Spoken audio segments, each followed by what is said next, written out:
आणि आज आपल्याबरोबर सलाम महाराष्ट्रामध्ये पुण्याच्या स्टुडिओमधनं उल्हास लाटकर आहेत, अमेय प्रकाशनचे. सर, आपण मगाशी म्हणत होतो की ओबामांचं लहानपण तुम्ही सांगितलं त्या पुस्तकाच्या माध्यमातून. एकंदरीतच या सगळ्या गोष्टींचा परिणाम त्यांच्या लहानपणी झालेला आहे आणि व्यक्तिमत्वावर आता त्यांच्या दिसून येतं. एक प्रचंड पॉझिटिव्ह असं व्यक्तिमत्व त्यांचं आता आहे.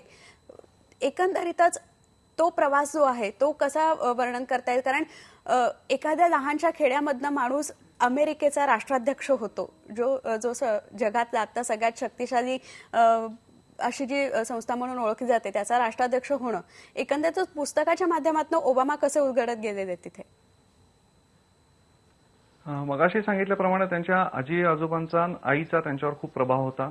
त्यांना सर्व धर्मांची ओळख करून दिली. म्हणजे असं कुठल्या एका विशिष्ट धर्माचं फक्त अनुकरण न करता सर्व धर्मातली जी काही चांगली तत्व आहेत त्याचं त्यांनी आचरणात म्हणजे त्याचा परिचय करून दिला.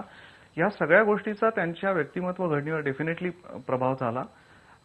त्याहून पुढचा भाग म्हणजे ते शिकागोमध्ये जेव्हा कम्युनिटी ऑर्गनायझर म्हणून काम करायला लागले तेव्हा त्यांनी लोकांचे प्रश्न खूप जवळून बघितले.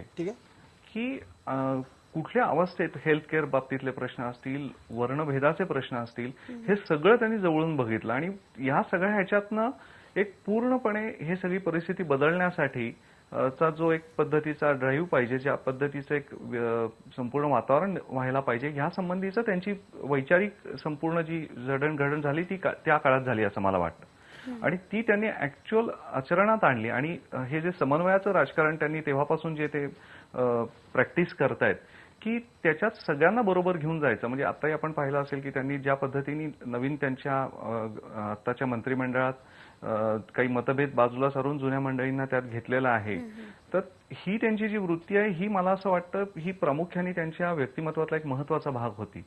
आणि ती त्याच्यामुळे जो एक जबरदस्त आशावाद, हा एक भाग, आणि आशावाद की नाही आपण हे करू शकतो, येस वी कॅन, हा अक्षरशः त्यांनी जो एक म्हणजे परवलीचा जो एक संपूर्ण मंत्र संपूर्ण जगाला दिला, जो मला असं वाटतं वैयक्तिक पातळीवर पण लोक त्यामुळे चार्ज झाले. म्हणजे देशांच्या सीमा ओलांडून आपल्यालाही कोणालाही जो त्यांनी जो एक आशावादाचा मंत्र दाखवलाय की तुम्ही आशावादाचं धारिष्ट्य दाखवलं पाहिजे, हा एक खूप मोठा त्यांनी एक संपूर्ण मेसेज ह्या पुस्तकातनं दिलेला आहे. त्यांच्या पुस्तकाबाबतीत बरंच काही सांगता येईल. म्हणजे त्यांच्या बाबतीत घडलेले अनेक त्यांचे ह्युमिलिएशनचे प्रसंग त्यांनी खूप बॅलन्स पद्धतीने लिहिलेले आहेत. म्हणजे हे रेस्टॉरंटच्या बाहेर उभे असताना काही गौरवणीय मंडळी त्यांना ते गाडी पार्क करणार वॅलेस समजून त्याच्याकडे कसे किल्ल्या टाकत, किंवा एखाद्या डिपार्टमेंटल स्टोअरमध्ये जेव्हा हे जात तेव्हा तिथला सुरक्षा रक्षक सगळं सोडून ह्यांच्याकडे फक्त कसं एस्कॉर्ट त्यांना करत असे, हे सगळं अनुभवत असताना ह्याच्यामुळे चिडून जाऊन किंवा असं न करता त्यांनी संपूर्ण ह्या परिस्थितीवर मात केलेली आहे असं मला वाटतं. आणि त्याच्यात त्यांच्या मिशेल ह्या त्यांच्या पत्नीचाही खूप मोठा वाटा ह्या सगळ्या ह्याच्यात जाणवतो आपल्याला. त्या ऍक्च्युअल त्यांच्या लॉ फर्म, त्या पण हार्वर्ड स्कूलमधनं लॉ केलेलं आहे त्यांनी.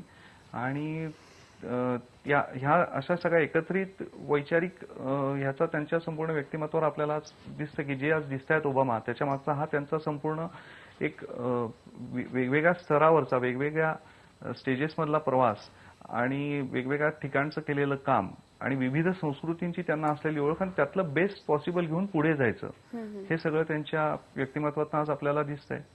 खरंय, खूप पॉझिटिव्ह असं व्यक्तिमत्व आहे. आणि आपण जसं मगाशी उल्हास सर म्हटलं की त्यांच्या पत्नीचा या सगळ्यात खूप मोठा हात आहे आणि त्याविषयीची एक गमतीदार आठवणही त्यांनी या पुस्तकात दिलेली आहे. त्या आठवणीविषयी आपण बोलणार आहोत, पण आता सलाम महाराष्ट्रामध्ये एका ब्रेकची वेळ झालेली आहे. एक ब्रेक घेऊयात. पहा फक्त IBN लोकमत.